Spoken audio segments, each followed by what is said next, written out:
O Senhor esteja convosco. Ele está no meio de nós. Proclamação do Evangelho de Jesus Cristo segundo João. Glória a vós, Senhor.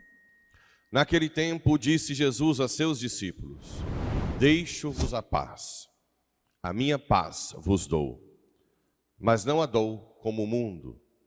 Não se perturbe, nem se intimide o vosso coração. Ouvistes que eu vos disse: Vou, mas voltarei a vós. Se me amasseis, ficarias alegres, porque vou para o Pai, pois o Pai é maior do que eu. Disse-vos isto agora antes de que aconteça, para que quando acontecer, vós acrediteis. Já não falarei muito convosco, pois o chefe deste mundo vem. Ele não tem poder sobre mim, mas para que o mundo reconheça que eu amo o Pai, eu procedo conforme o Pai me ordenou. Palavra da salvação. Glória a vós, Senhor. Caríssimos irmãos e irmãs, rádio ouvintes que nos acompanham pelas redes sociais. A leitura dos Atos dos Apóstolos de hoje, que é um pouco semelhante à de domingo, né? Que fala, inclusive, que nós temos que sofrer muito para entrar no céu. Mas, olha, vamos avaliar aqui uma coisa. São Paulo foi o que aqui?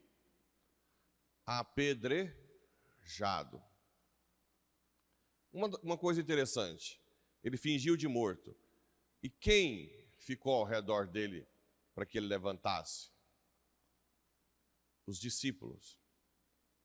Vocês estão vendo que não existe ninguém autossuficiente? Que o padre sem vocês é um zero à esquerda? Que é preciso vocês rezem, proteger, nutrir o padre, depois eu tomo seca a barriga, resolve tudo. Tomei um hoje, 2. Mas o fato é que precisa do povo. Eu vejo assim, é uma mania que os leigos têm. Fala com o padre. Às vezes lá em Porá, que a casa é do lado da igreja, chegava gente chorando porque perdeu alguém, gritando. Ah, chama o padre. Por que vocês não podem rezar? O padre, o melhor momento do padre falar não é a hora do desespero. Na hora do desespero é hora de amigos, parentes, né? Ou qualquer leigo pode orar. Depois, quando a pessoa acalmar, o padre dialoga, faz ela repensar um pouco. Mas tem que assumir o papel de batizado na igreja, né? Que nós somos todos servos de Deus. Eu estou aqui para servir a Deus como padre, vocês para servir a Deus como leigos. Não existe essa coisa, esse clericalismo, né? Ah, o padre, fala com o padre. Não. Chegou alguém desesperado, vai lá, fala. O que eu posso te ajudar? Nesse aspecto, a igreja evangélica está mais certa. Porque eles não ficam lá toda hora, cadê o pastor, cadê o pastor, cadê o pastor, cadê o pastor? Eles já vão lá, visita, já fala, já faz a oração, né? Então nós temos que aprender isso na igreja aqui. Existe olha aí, os discípulos rodearam São Paulo. E é o São Paulo. Ele precisou que os discípulos rodeassem. É o maior apóstolo da igreja, praticamente. Né? Tem São Pedro ali, mas em termos de evangelização não existe igual. E ele precisava o tempo inteiro dos outros, para mandar coleta, não é? Vira e mexe, obrigado pela coleta de vocês, isso está ajudando eu a alimentar, e assim por diante. Não tem jeito, gente, nós todos somos servos. E depois que nós fizermos grandes coisas, digamos, sou um servo inútil, não fiz mais do que minha obrigação, né? Bem, depois daquela frase de domingo, é preciso que passemos por muitos sofrimentos para entrar no reino de Deus. Não tem jeito, sofrimento vem. Não tem jeito. É impossível desviar do sofrimento. Mas nós podemos vivê-lo oferecendo o sofrimento para Deus, dando um sentido salvífico.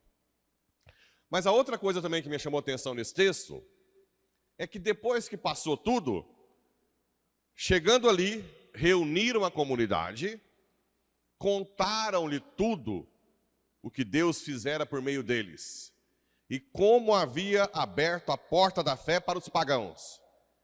E passaram então... Gente, eu não contou que foi apedrejado. Se fosse eu, a primeira coisa que eu ia falar, olha aqui, ó. Né? Olha o que fizeram comigo lá. Acabaram comigo, meteu pedra para todo lado. Nem tocaram nesse assunto. O que vocês acham disso? Levou pedrada para quase morrer e não tocaram nisso. Contaram as maravilhas que Deus fez. Fala, se você leva uma pedrada aqui na igreja. Você vai contar até 2040, né? Eu vi uma pedrada na igreja. Lá, nem lembraram. Gente, não é fácil isso aqui não. Chegaram rindo. Há um tempo atrás, eles levaram uma chibatada lá, né?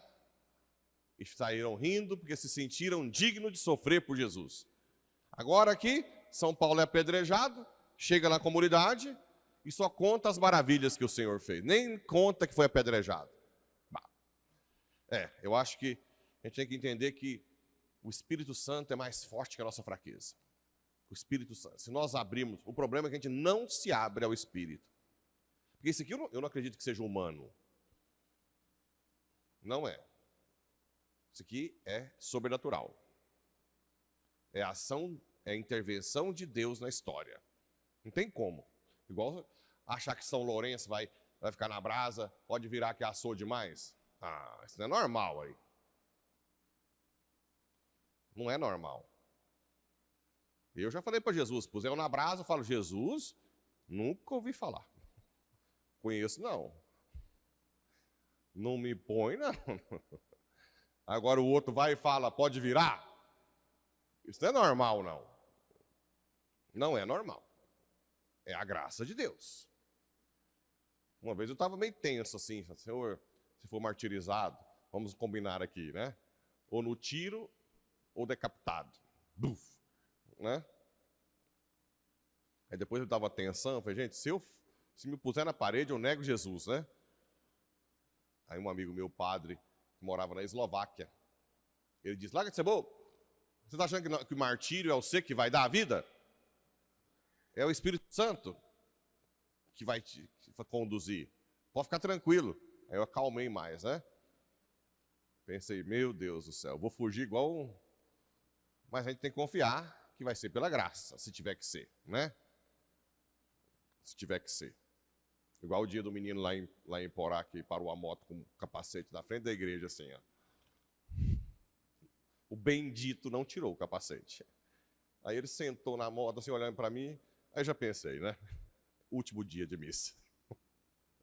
E na hora, eu ainda consegui pensar na consagração, na hora que eu levantei a hóstia, eu falei, Senhor, ou ele erra, ou acerta de vez, né?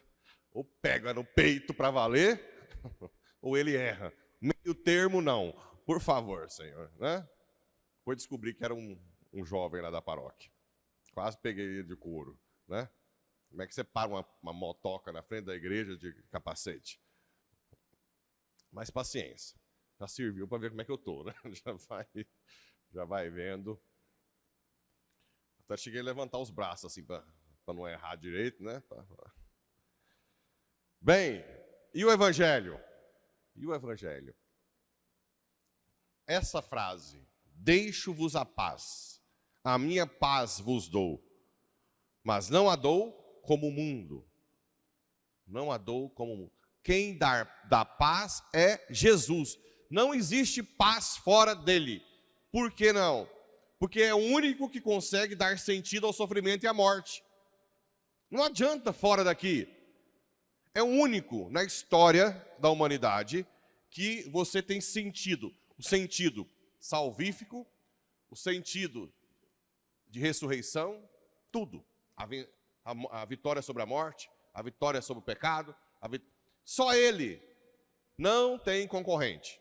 Por isso que eu falo, não sei porque esse aqui não está abarrotado, o povo empoleirado, porque não existe concorrente. Quem fugir disso aqui nunca vai ter paz na vida. Nunca. Está vendo você, riquinho, que está querendo juntar dinheiro? Tadinho. uma doençazinha aí te põe de fralda em poucas semanas. Ou perder quem você ama já é o suficiente. Tem gente que não consegue superar o luto a vida toda. Não tem jeito. Não tem jeito. Nós não temos. Nós podemos nos gabar. Nós não temos concorrente.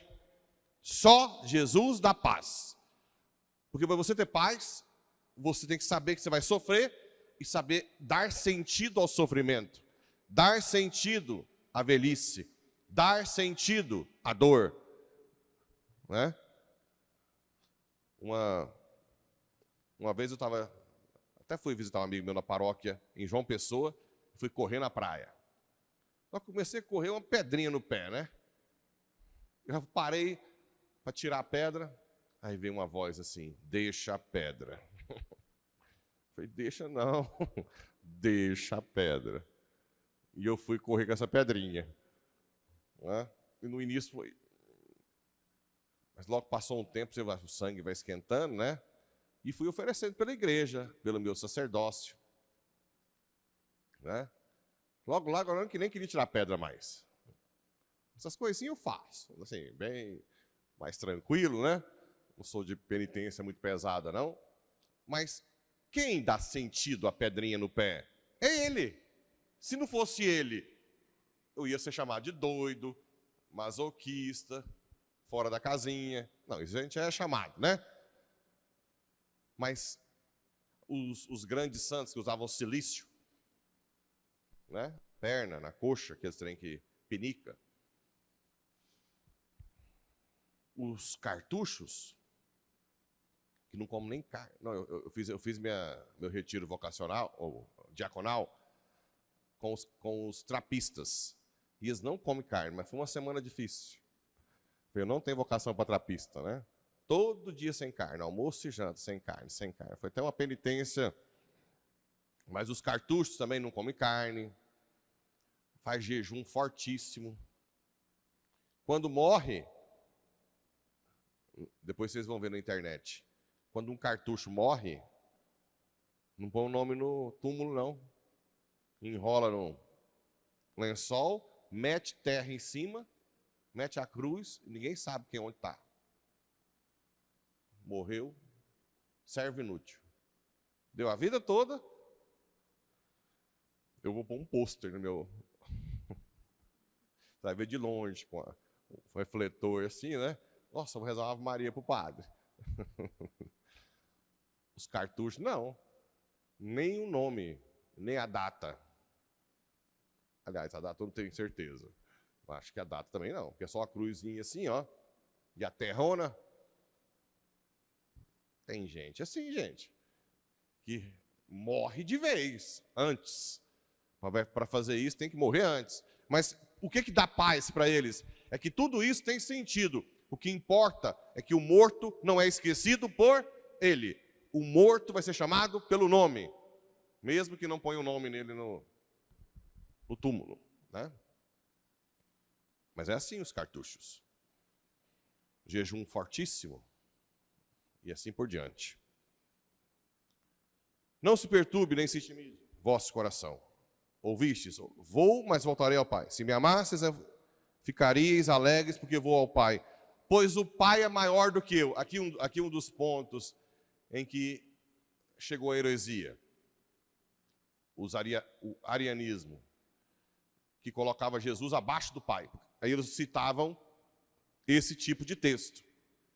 Mas tem os outros textos que mostram que Jesus é Deus, como aquele de Filipe, porque mostra-nos o Pai, estive o tempo inteiro convosco.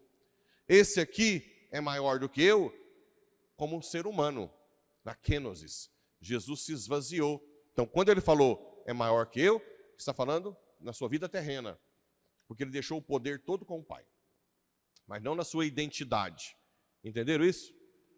Só para entender que houve muitas heresias colocando Jesus abaixo do Pai.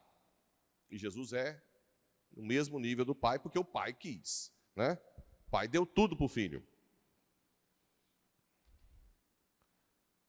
Porque já não falarei muito convosco, pois o chefe deste mundo, esse mundo tem um chefe, Só assim para entender o Brasil, né?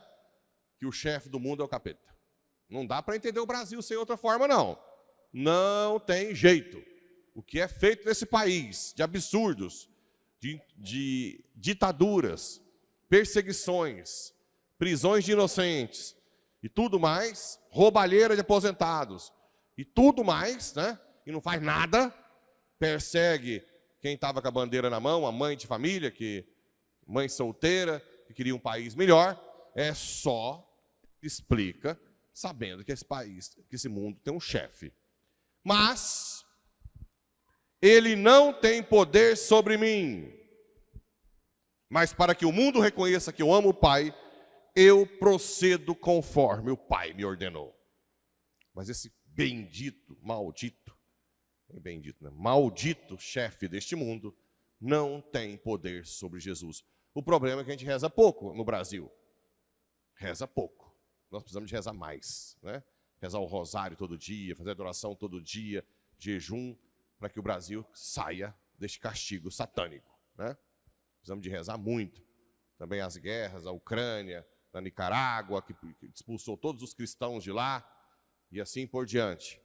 Cuba, Venezuela, um caos, China. Precisamos muito de oração, penitência, jejum. Que Deus nos ajude, né? Deus nos ajude a ser como os apóstolos. Levar umas pedradas e depois só lembrar das coisas boas. Isso é para gente grande. Isso é para quem reza, é para quem é santo. Que Nossa Senhora nos ajude.